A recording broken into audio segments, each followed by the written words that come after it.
आसमान में घने काले बादल छाए हुए हैं। चारों ओर बूंदाबांदी हो रही है। ऐसे ही माहौल में डुमरजोला के कब्रिस्तान का चौकीदार हरुन रात की आखिरी पहरेदारी कर रहा है। सब लोग अच्छे से सो जाओ, जरूरत पड़े तो मुझे बुला लेना।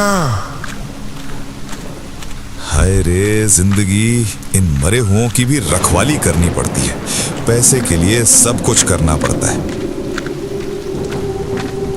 भाई से तो कह दिया है कि 2 दिन में आ रहा है। अगर उस राकिब की कब्र से माल निकाल पाया तो जिंदगी आराम से कटेगी। कहते कहते हरुन एक एक कदम चलकर राकिब की कब्र के पास पहुंच जाता है। कब्र पर बड़ा बड़ा लिखा है, राकिब अख्तर, जन्म 2 मई 1965, मृत्यु 30 अगस्त 2022। अरे, कब्र पर तूफान की वजह से कितने पत्ते गिरे पड़े हैं। ये तो ठीक नहीं है। डुमरजोला के सबसे बड़े अमीर की कब्र गंदी रहे तो अभी साफ कर देता हूं।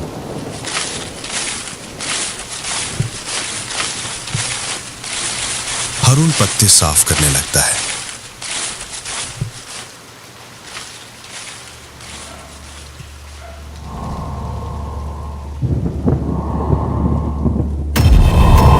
तभी उसे ऐसा लगता है मानो कब्र के अंदर से किसी के सांस लेने की आवाज आ रही। ये क्या हो रहा है? ये कैसे मुमकिन है? क्या मैंने कुछ गलत सुना? वो अपने दोनों कान जोर से मलता है, फिर कान को कब्र के पास लगाता है। अब आवाज और भी ज्यादा तेज हो गई है। कोई जैसे अंदर से गर्जना कर रहा है। अब हरुन के चेहरे पर डर उतर आता है। तभी अचानक कब्र के अंदर से एक डरावना हाथ निकलकर हरुन का गला जकड़ लेता है।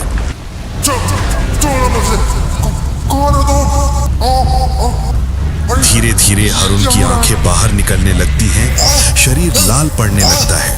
वो पूरी कोशिश करता है खुद को छुड़ाने की, लेकिन कुछ काम नहीं आता। एक झटके में हरुन को खींचकर कब्र के अंदर ले जाया जाता है। फिर चारों ओर शांति छा जाती है। कब्र फिर पहले जैसी दिखने लगती है। बस राकिब के नाम की पट्टी पर हल्का सा खून का निशान उभर आता है। गांव के कुछ बुजुर्ग लोग एक चाय की दुकान पर बैठे हैं। बाहर हल्की हल्की बारिश हो रही है। इस बारिश में जो गड़बड़ हुई क्या बताऊं। इस बारिश में ही जाना पड़ा था उस विकासपुर। दुकानदार उनकी बात सुन रहा था। अब रुचि रोक न सका और पूछ बैठा, कुछ सुनने में आया कि कब्र खोदने में कुछ दिक्कत हुई, क्या मामला है? बताएं क्या? आज शाम को अब्दुल चचा का देहांत हो गया, तो उनके घर वाले और हम कुछ लोग मिलकर उन्हें डुमरजोला के कब्रिस्तान में दफनाने ले गए। लेकिन वहां जाकर देखा कि वो चौकीदार हरुन कहीं दिख ही नहीं रहा। क्या कह रहे हैं? वो तो सिर्फ चौकीदार ही नहीं था, बल्कि कब्र खुदाई का काम भी वही करता था। बहुत ढूंढा, लेकिन कहीं भी उसका पता नहीं चला। आखिर में मजबूरी में लाश को लेकर विकासपुर जाना पड़ा, वहीं जाकर दफनाया।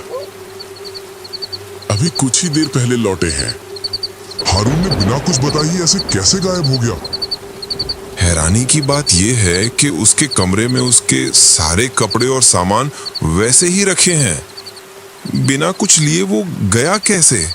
इन्हीं बातों के बीच अंधेरे में गांव की कच्ची सड़क से एक आदमी धीरे धीरे चलता हुआ दुकान तक आता है।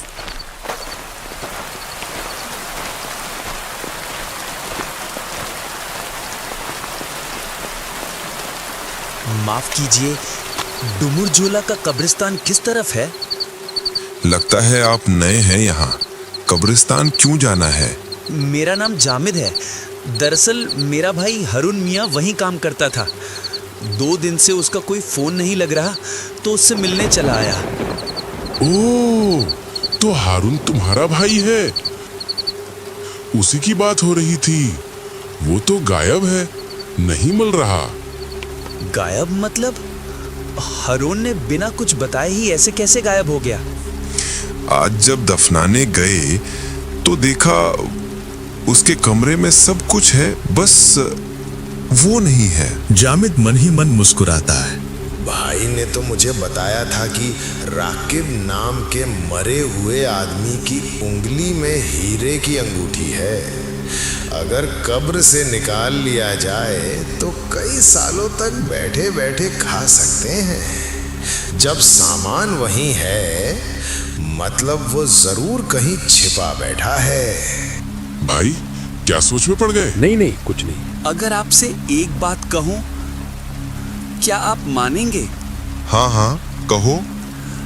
अगर जब तक भाई वापस ना लौटे तब तक आप मुझे एक कब्रिस्तान का काम दे दें तो बहुत मदद होगी। अब्बा अम्मी हैं, घर चलाना मुश्किल है। अरे रे, रोते क्यों हो? तुम जब कह रहे हो तो जरूर सारा काम जानते होगे। भाई जब आएगा तब दोनों साथ मिलकर काम करना। बिल्कुल, कल सुबह ही तुम्हें प्रधान बाबू से मिलवा देंगे। अभी चलो तुम्हारा कमरा दिखा देते हैं।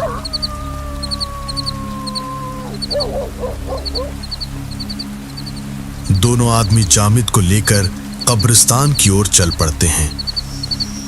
चारों ओर सन्नाटा, इधर उधर फैली नई पुरानी कब्रें जामिद की रोंगटे खड़े हो जाते हैं। जामिद, ये रहा तुम्हारा कमरा। जामिद कमरे में जाता है, वहां भाई का सारा सामान पड़ा है। फिर मन ही मन मुस्कुराता है। भाई ने तो कमाल की योजना बनाई इन भोले गांव वालों के लिए। आज रात ही काम खत्म कर देना है। जामिद, क्या तुम्हें इतने मरे हुए लोगों के बीच अकेले डर नहीं लगेगा? नहीं, इसमें डरने जैसा कुछ नहीं। मैं संभाल लूंगा, आप निश्चिंत रहिए। तो फिर हम चलते हैं, सुबह मिलते हैं प्रधान बाबू से।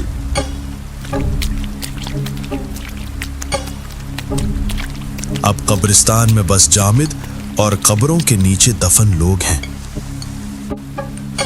जामिद खिड़की से बाहर कब्रों को देखता रहता है। बादल हैं, बूंदाबांदी हो रही है और भी डरावना माहौल बन गया है।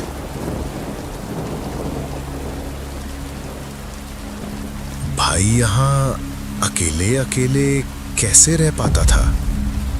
काफी देर इंतजार करने के बाद भी भाई नहीं आता।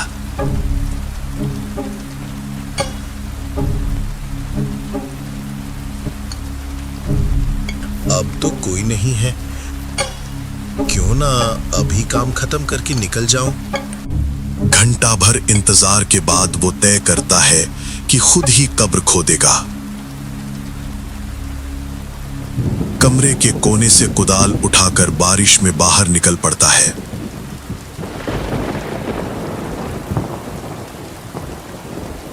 भाई ने कहा था राकिब मियां की उंगली में हीरा है।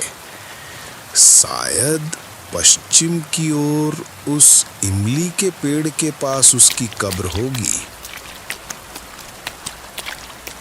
जैसे बताया गया था, जामिद पश्चिम की ओर जाता है और एक कोने में राकिब अख्तर की कब्र देखता है। तो ये है राकिब मियां की कब्र।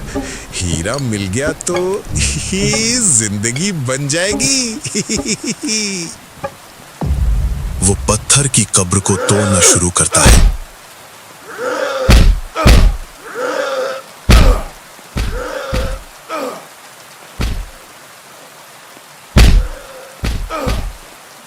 काफी मेहनत के बाद जब कब्र खुद जाती है तो उसे एक सफेद कपड़े में लिपटी लाश दिखती है, जिसमें ताजा खून के निशान भी है। जामिद चौंकता है, लेकिन ध्यान बस हीरे पर है। हाँ, कपड़ा हटाते ही अंगूठी दिखेगी। वो कपड़ा हटाता है और लाश को देखकर उसकी रूह कांप उठती है। वो लाश और किसी की नहीं, बल्कि उसी के भाई हरून मियां की है। उसकी हालत डरावनी है। कई जगह से मांस गायब, जीभ आधी बाहर, सिर मुंडा हुआ, शरीर तोड़ दिया गया है। जामिद के हाथ से कुदाल गिर जाती है। अब वो देखता है कि उसी कब्र में पास ही एक और गड्ढा है और वहां से आवाज आ रही है।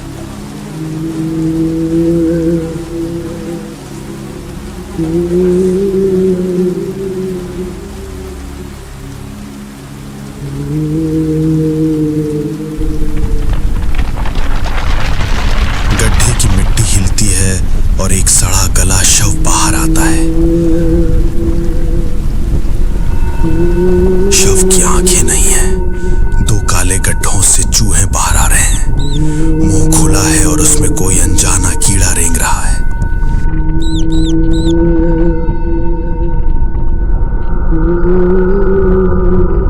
शव खड़ा होता है और अपना सड़ा हुआ हाथ जामिद की ओर बढ़ाता है।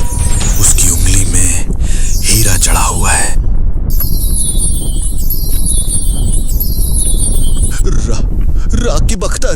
राकीब अख्तर।